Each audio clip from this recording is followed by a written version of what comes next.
কাঁচকলা আর আলুগুলোকে কি এরকম ক্যামেরার সামনে ধরলে সেদ্ধ হয়ে যাবে নাকি? না না, প্রেশার কুকারে অল্প জল দিয়ে 2টো সিটি দিয়ে নিতে হবে। এরপরে খোসা ছাড়িয়ে ভালো করে সব কিছু ম্যাশ করে নিতে হবে।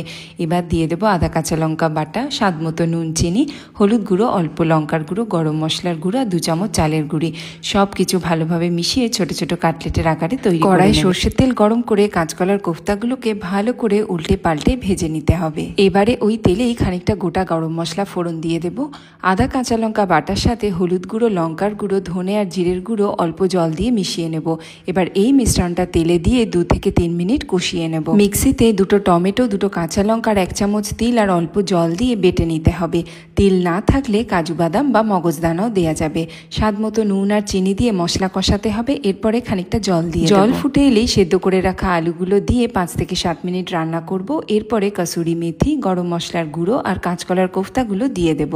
তারপরে ওপর থেকে ছড়িয়ে দেব খানিকটা পরিমাণ ঘি। কোফতাগুলো ঝোলে দেওয়ার পরে বেশিক্ষণ রান্না করব না, এই 1 থেকে 2 মিনিট পরেই বন্ধ করে দেব। তৈরি হয়ে যাবে কাঁচকলার কোফতা কারি। গরম ভাত দিয়ে খেয়ে জানাবে কেমন লাগলো তোমাদের।